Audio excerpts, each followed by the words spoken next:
Today on Midlife Conversations, I've got Shivan Sarno on here. Now, I met her when I was doing my summit. That's actually when I met you, Shivan, I believe. And I had you on talking about something unrelated to what we're talking about today. We were talking about aging parents, and it Yes. was a fun topic because I know you said that something was near and dear to your heart. You wanted to get into that. So we did that. That was a really fun topic to do with you. And I don't even know if you know this, Shimon, I've since aired that episode on my podcast as well. So some people have Oh, heard thank you you. talking about that. But today we're doing a very different topic. And this is really Siobhan's genius. This is something that she has helped countless people with. She is the Amazon bestselling author of Healing SIBO. Now she's a TV host and the creator of SIBO SOS Summits and Community. She is the go-to SIBO expert. Now, what is SIBO? If you ask, it's a small intestinal bacterial overgrowth. Is that right? Did I say Oh that yeah, right? you got it. You got I've it. got it right. And why am I doing this today with you? I'm doing this because if you've been listening to my podcast for any length of time, you know I have taken you on a journey with my own health and what I was learning. And I have really honed in on how important our gut health is, especially in midlife.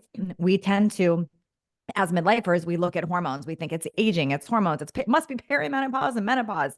That's our go-to. And then second to that, we'll say, oh, it's our thyroid. Now, it very well could be those things, but the thing is, everything starts in the gut.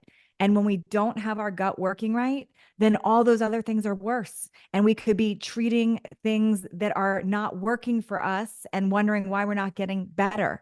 And gut is that most critical thing. When I started sharing so much about gut testing and gut health, many of you messaged that you had learned you had SIBO. It's a lot more common than I realized.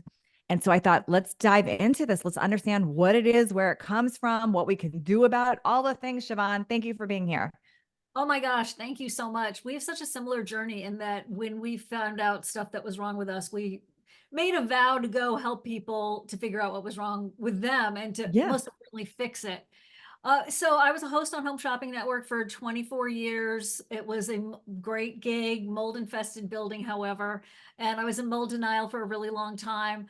And simultaneously with all of that, my cup just kind of got more and more Mhm. full with stuff as I was trying to age backwards, but limited results. Anyway, what happened was I was really not doing well. I had terrible brain fog. I was super bloated. I was overweight. I was really not thriving, not well. And Mhm.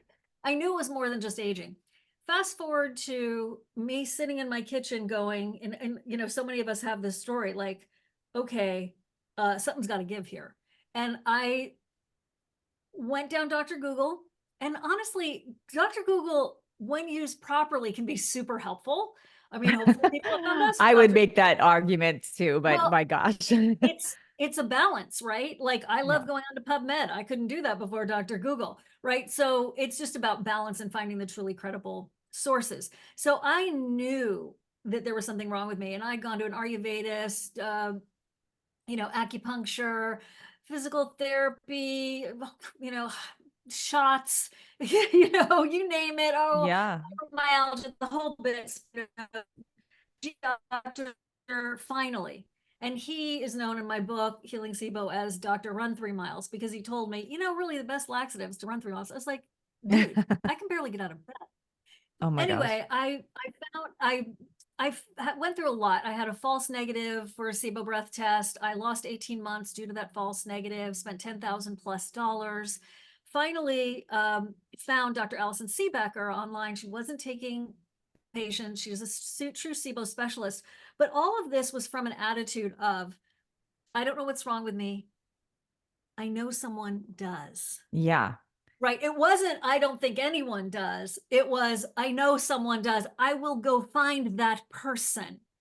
Anyway, right? So instead of I like, love that you did that because I'm a huge fan of being a detective. And I tell people yes, all the time, we've got to be our own health detective because yes, we cannot just take the 5-minute appointment with the doctor that just tells us, in this quick summary, like you have to be your own health detective. And if what they're telling you isn't adding up, you got to keep digging. you have to. That's what my platform, SIBO SOS, was originally like, save me, hello. And then Hmm. organically, Natalie, it came to be save ourselves. I was Wow. like, oh, that's good marketing. But no, That's it would really be good. I didn't even know good. that when I just said that. That's Yeah, great. it really is save ourselves. So I'm pro practitioner, by the way. I love a great practitioner who stays up with the research, which is Sure. practically impossible to do. But like, even if they're just open and I walk in with a study and they're like, oh, that's cool. Let's do that. Or let's look at that. So I basically did my own patient journey, found Dr. Allison Seebecker, had a burning desire to write a book, was a little bit harder than I thought it was going to be, considering I was a host on TV. I was like, I'm going to do a summit. This was back in 2016. I did the SIBO SOS Summit in 2017. And what happened was is Dr. Seebecker, who now is a really good friend of mine, my main collaborator, she said, let me introduce you to my friends. And they were all SIBO specialists, all in this Wow. cache in Portland, Oregon. So I went to Oregon with my camera crew, the whole bit. How does this help anyone at home? Is that if you are bloated, if you have constipation, diarrhea, alternating constipation or diarrhea, Mhm. if you have rosacea, restless leg syndrome, if you start out in the morning and your pants fit a certain way and then they're too tight by later on in the Yep. afternoon, and it isn't that you just, ate mass quantities of food, then you may very well have SIBO. It mimics other things. Big disclaimer, like hello parasites, Hmm. it mimics candida as well. SIBO is caused by something and then it causes other things. What is the underlying cause of SIBO? It is number one, food poisoning, believe it or not. Really? Yes, that's the big, like, what? When I was 5, I went to India with my parents. I'm half Indian, half Irish. And I got really sick. And I remember my mother even like went to the American embassy to like try to find me a doctor, and we had like cornflakes and she was so happy that I was eating something. It was memorable. Yeah. And when I got back, so I'm 5, right? When I got back, I remember my dad, who was the Indian, asking my mom if I was going to the bathroom, bowel movement every day. And it was my first experience with shame, body shame. Oh, It was crazy because I was like, get out of my beeswax, yeah. man. I was just like, But I remember that at age 5. Like, I mean, when you were little kids, like that's not, we don't talk about it the way we do in our industry now. It's not right, like, right. So my mom was always like, back off, Papa Bear. It was like, it was a moment, and she was being very protective of me, and he was being protective of me as well. But ever since then, like, I remember struggling to go to the bathroom, and it was just something that followed me all my life. And I had a little bloating all my life. And, my friends used to be very sweet and call me Buddha belly. And, it was just, sorry, Buddha. But it was just like, a thing that was just me. And then I got exposed to the moldy building and it just like everything blew up. But I remember that I felt very different because like we'd go to slumber parties and stuff and everyone was like, pooping like a dream in the bathroom. I was like, oh, well, what's wrong with me?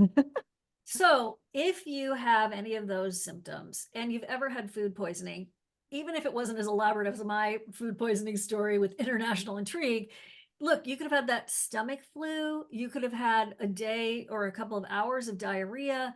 And what happens is it harms the migrating motor complex, which is this sweeping motion in the small intestine that sweeps out bacteria and debris. There are other things that can also inhibit the migrating motor complex, like endometriosis, adhesions, cesarean section, opioid use, opioid from dental surgery. And that's why I just saw a Colay's wait, commercial. opiate from dental surgery? How Yeah. does that, what is that? Okay. Why that versus just Oh, no, opioids in definitely general? opioids use. But Okay. like if you have a tooth removed and then they put you on the pain meds and you're on opioids for a couple of days, like you don't think of yourself as an opioid user, right? So No, that's why of course I not. say it like that because Oh, like if you're just using it for a one-time thing, it still falls into the equation. I get it. right. If you have a strong migrating motor complex, you may have no problem. But if you have some other contributing factors and you have a slightly diminished migrating motor Hmm. complex, and then you take some opioids for that tooth extraction, it could create a perfect storm. That's, I have a quick funny share Yeah. on that. And then I have a question. Yeah. My quick funny share is that when I had my explant not too long ago, they did give me low levels of opioids. And I had just done all this work with my gut. Like I really was clear on that. So I took them for the pain, right? And it's like, it was so funny. My body, like after a few, whatever I took them for the pain, my body was like rejecting them, like, get this out of you. Where usually that would make you feel good. It's almost like your body is smart and knows this is not good for your gut. This is not good for your health. It That was the is. one thing. Yeah, I wanted to share that. And then my question for you is there tends to be a theme, me included, you just mentioned it, many guests I've had on, that people that go down the road with gut health, they then learn not just the parasite or the SIBO, they then learn, oh, wait, I was exposed to mold. Wait, I was exposed to heavy metals. And we all sound like a bunch of hypochondriacs. I mean, I'm sure on social media, they're like, what? How did you just had this? Now you have black mold. Why is that all tied together somehow? Or what's going on there? I want to just put in a bubble this thing that I read, and I can't remember who said it, but he was observing, like, why does everyone in Hollywood have Lyme? And Mm-hmm. he realized that it wasn't that everyone in Hollywood had Lyme more than anyone else. It was just that they had money, and they were going to naturopaths, Oh, and they were yeah, they're doing discovering it. diagnostic tests, right? So they were looking, right? And they had Okay. the resources to do it. Now, for the rest of us who are not like Hollywood money, right? If you get that miserable, which you and I have been that Yeah. miserable, I went down that rabbit hole and I decided to spend the resources that I did have with my privilege Okay. and, find out about mold and all of that because I was sick as Yeah. Oh, I get it. crap. So can you, and I don't want to get too far off SIBO. I want to Yeah, go back to that in a minute, but I do have this question. They all tie together though. Like I've learned that they they tie all feed together, off each of other, like course. SIBO and parasites and mold and metals. Like, can you maybe you can break that down for us a little bit better and explain why that works? That like, because if you have a totally healthy gut biome, none of that's really going to survive and thrive in there, I'm assuming. But if you don't, like one thing lives off the other. Do I have that right? I think you're really close. I think the other thing is how do you detox? What's your methylation cycles? What's your liver phase 1 and 2 and all of that? Sinclair Canale, come help me. Like once you have a recipe going, look, you hear about people on the front porch smoking and drinking till they're 100 years old, sun baked, And they're and fine. they do Yeah. fine, right? Yeah. And then there are people like me who are like, I can't even go into a carpet store or I'm going to have a Yeah. because of the toxins there. So it just has to do, obviously, with your, partially with your genetics, how you express those genetics, what you've been exposed to. Um, Everybody's their own snowflake, Okay. right? Yeah, it So was some funny. people Like are going to my be husband was no problem. super sick living in the house that we had black mold in. Like Yeah, he felt it sick. yeah. I didn't feel it sick, but when we did toxin test later, mine was like off the charts and his didn't even show anything. I was like, wait, what? How does that happen? And by the way, when you did your parasite cleanse, did you treat him too? Oh yeah. Because yeah, Yeah, because I heard I could get him back. Yeah. yeah, That wasn't exactly. he does everything I'm doing, just as Oh, good. like the insurance. I'm like, I'm removing amalgams. You are too. Yeah, Everything I do, he does too. Apparently, we're both going to learn a lot about SIBO now. yeah, very, very nice. So, so basically, so let's also note that a lot of people have food poisoning, never get SIBO. Okay. Bazillions of people on the planet right now have parasites not expressing a problem. They are living peacefully in harmony in the kingdom. So it really has to do with what we're talking about, your genetics, your expression. Did Okay. you, what was your lifestyle growing up? My husband grew up in a paper mill town in West Virginia. Yeah, he's going to have more stuff potentially than someone who grows up in the prairies of, I don't know where. Nirvana, serendipity, whatever. You get the idea. No, that's Shangri-La, Shivan. Very good. Anyway, so what happens is some people take also the first treatment for SIBO, and about a third of them, they're done. It's cool. They're like, oh yeah, yeah. Why is everyone making a big deal about SIBO? So what happens is that for the rest of us who are not so quickly cured, so to speak, you got to get that migrating motor complex moving. You have to reduce the bacterial overgrowth, overload.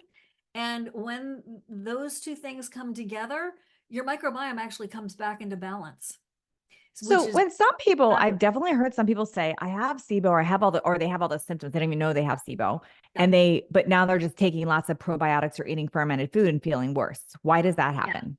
So there's an overgrowth of fermentation, small intestine bacterial overgrowth. You are a microbrewery. And if you add, for me, particularly fermented foods, I see, Mhm.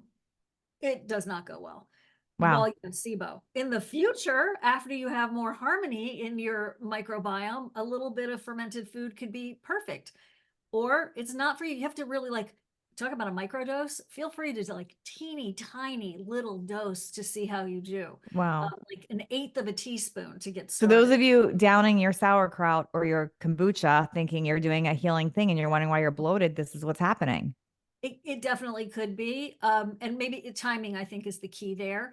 So wait till you clear the SIBO, get some, good microbiome balancing from just like existence, and then you could check into What, that. how else can we get SIBO? Can you get, is it contagious? Can you get it from, if you don't have food poisoning, like how else does Yeah, it that come into us? endometriosis, the adhesions, traumatic brain injury, And the opioids that you opioid said. Okay. use, right? Because it's all slowing the migrating motor complex. And when you're Got, not what's a getting, migrating motor complex? I want to make sure I'm understanding. yeah, it's a sweeping motion of the small intestine. Think of it as like a microperistalsis. Dr. Mark Pimentel calls it like the white crumb waiter or waitress, that a white tablecloth waiter that comes and sweeps the crumbs off the Okay. table before your next meal, or next course. That is what the migrating motor complex does. It So sweeps that works in your bacteria. intestines after you eat? Is that if it's Small working correctly? Yes, the small intestine has a sweeping motion. You know, when you hear gurgling in your tummy, Yes. layman terms, that's the migrating motor complex working. Wow. Yeah. Even when you're hungry, you hear the gurgling though. Does it do that then too? Well, interestingly enough, the only time that the migrating motor complex activates is when you have no food in your stomach. So I have Oh, this theory about why intermittent fasting makes people feel so fantastic. Lots of reasons. And one of them is because you're giving that migrating motor complex a rest, or well, have a wow. chance to activate actually, because it's saying logically, think about it. If you have calories, if you have food in your stomach, your body needs time to digest it. So you wouldn't want to do a sweeping Okay. motion then. You want to wait. So it happens about every 4 or 5 hours, depending on your Got personal it. ability. Okay. Lots of questions here. What happens if you do not treat SIBO? What happens if you ignore it? Well, other than the bloating, and it can lead to malnutrition, malnourishment, because those microbes or the archaea, which is another like organism, can eat your food, eat the nutrition out of it. I said it before about the like rosacea, restless leg syndrome, weird B12 levels, low ferritin. I mean, it's really important to take care of it. And you don't even need to know the underlying cause to take care of it. It does help, Plus, you but might have really smelly toots. I'm you, just going to put it out there. You can. yeah, So, yeah, so for the sake of your partner and your family, we have to fix it. yeah. You, and that being said, some people with SIBO never fart because Okay. it's so stuck. Nothing is moving, Wow. right? This motility issue. Now you Does mentioned that that make sense? sometimes it's like at the end of the day you feel it more. Why is that? Well, just me because you've had food in your stomach in the morning, let's say for breakfast, and you're having a fermentation cycle. So some people feel it at night worse. Some people feel it all the time worse. It's not always really dictated by time of Okay. day. It's How do really we about this overgrowth. how do we test to know we have it? Okay, good. Breath testing, not breast testing, breath testing. Sometimes people go, what? So it's a SIBO breath test. And I mean, the golden top of the line is endoscopy. But since most people aren't going to do that and get So a they mask. can actually see it because like I know a colonoscopy or an endoscopy won't necessarily catch parasites, but you're saying Oh, you an aren't going to see it. endoscopy it You will aren't going to catch see it. SIBO, but it will catch SIBO? You would have to culture it. And very few people out there are actually doing that kind of treatment. And also, who needs the propofol? It's a whole thing. So do a SIBO breath test. Okay. And the labs that I like are Aerodiagnostics Lab, Massachusetts, and then Trio Smart in Okay. it's Gemelli Labs. And you have three types of SIBO: hydrogen producers, methane producers, and hydrogen sulfide producers. You do a fast and a special diet for 24 hours. You drink a substrate, a lactulose, a sugar that those organisms absorb, and then they start farting out either methane, hydrogen, or hydrogen Whoa. sulfide. It's cool. Then you measure your breath every 20 minutes. The instructions are quite clear. You can do it at home. Some people do it at the doctor's office. I personally like to do it at home because it's a 3-hour test. Okay. So it's kind of nice to do that. When I did my first one that was misread, I was in the receptionist area of a GI doctor's office. It was super awkward. So you get the results back, and then that will Mm-hmm. tell you how high parts per million those gases are within your breath. But this is the only way to test for this the breath test. That You can't and do it on a GI can't, mapping or. nope, it's not a organic acids test or the oat test. It's not GI map. It is the breath test. It's so hard for people. I mean, for me included, Siobhan, and I've got access to a lot of stuff, but for everybody to just keep up with like all there's so many tests for so many things. It's like, it's so hard to know like what are the most important. I mean, I've been telling people it's the most important to do like a blood check and like for your hormones, blood, and maybe a Dutch test for your urine, and then for GI mapping for your gut. But I didn't even know about this, that we Yeah. need this for breath If test. you, yeah, it's, I mean, you could maybe see an overgrowth of methane in the stool, or the archaea, but really you need a SIBO breath test. Okay. Seriously. Yeah. If you think you have it, like you've ruled out parasites, let's say. Yep. You have ruled out candida, which is very hard to test for. You're doing the questionnaire. Maybe it is SIBO. The great news, there's great news here. There's so much hope, which is that there are 3 main treatments for SIBO. So you can absolutely treat it. You may have to do multiple rounds, which is very different than most conditions. Like, we're used to like take 2 and call me in the morning. You have an herbal approach that you can do, which is cool because it's over the counter, right? Okay. You have a pharmaceutical approach with very special antibiotics. And then there's something called the elemental diet. So let's start there because it's the most effective. Okay. The elemental diet. The elemental diet, it is a liquid diet, which sounds totally counterintuitive. For how long? 17 days. Oh, I would say 7 hours. Fine.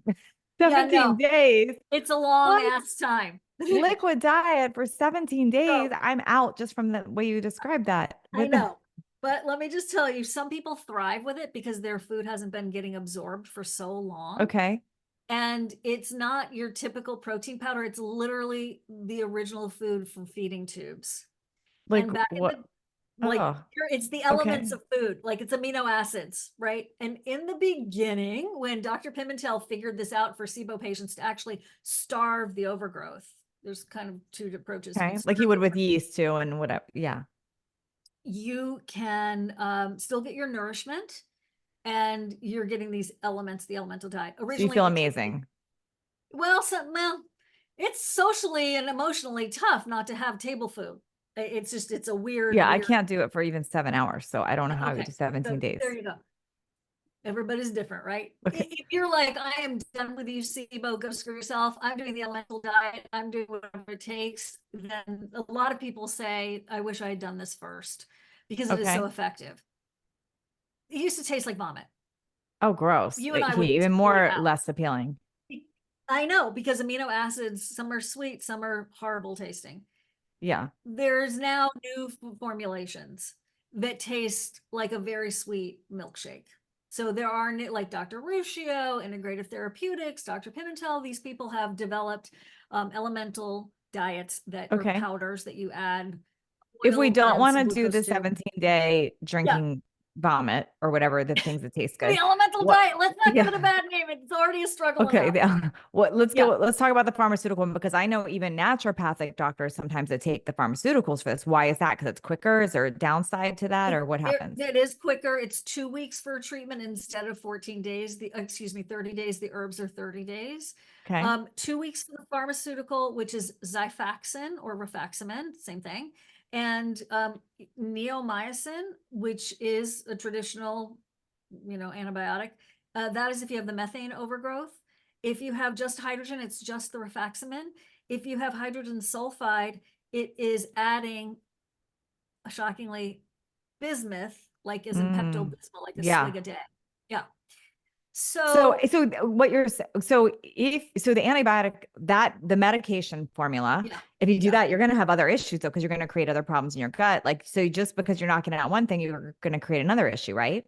So what happens is the bad players are so over skewed in the gut at this time, and Dr. Mark Pimentel and Dr. Ali Rezai have actually mapped the microbiome of the small intestine, which is so cool, at Cedars-Sinai. And what happens is once these bad players, which are way over exaggerated within the gut, when they go away or like they're minimized because they are still present, you want them in the bouquet, but you don't want them taking over. Yeah.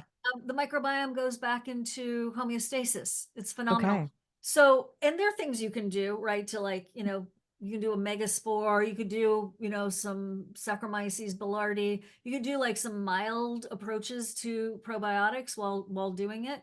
But rifaximin itself is really quite a miracle drug. It stays in the small intestine. Okay. I've heard that about that. So that's Yeah. okay. That makes sense. I didn't Yeah. understand. I wanted to ask about that. So before I move on to the natural, the herbal remedies that you said are 2 weeks or 4 weeks or whatever it 4 is that you weeks, said, 4 weeks. When you said something like, depending on the overgrowth, like if it's hydrogen, this might explain why some people, like there's a lot of trends that are out there. People just start jumping into the trend, like hydrogen water. And if you have Yeah. overgrowth of that and you're drinking lots of hydrogen water, you're going to create a bigger problem, right? I have not talked to anyone who can answer that question. I just don't do it. Okay. I understand exactly why you're saying that, and it makes sense to me, but I have not found anyone either way to be able to confirm or deny Okay. that. Well, I will speak for myself that Okay. I got all into hydrogen water. Now, I don't have SIBO, Yeah. but I had small levels of H. pylori. And I was like, why? The hydrogen water is supposed to be amazing. So I'm like, I'll drink it all day long. Like I just literally brought that bottle with me everywhere. I brought it to the restaurant. I bought it to like, and then all of a sudden I was like having major like heartburn and stomach pain. I was like, what is going on? And then I stopped the hydrogen water and it went away. So now hydrogen water, I'll do one a day, but not all of that. So I think it's just adding fuel. Like the problem is, and I'm guilty of it too, when we hear something and we learn something, we're like, oh, biohack, or this is I don't just do a little bit, I do a lot of it. And then that could create another problem.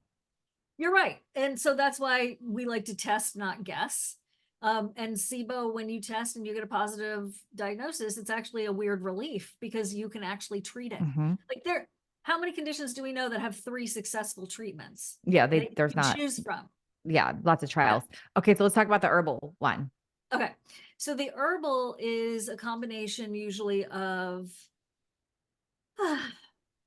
allicin, which is the active ingredient in garlic. Don't eat garlic. That is going to make you feel like crap because of the special kind of carbohydrate in it. But the medicinal aspect of garlic, in usually Ali Max Pro and Ali Med, same company, that combined with oil of oregano, or sometimes this is actually a drug, Alinea, which is a parasite medication. The others are berberine.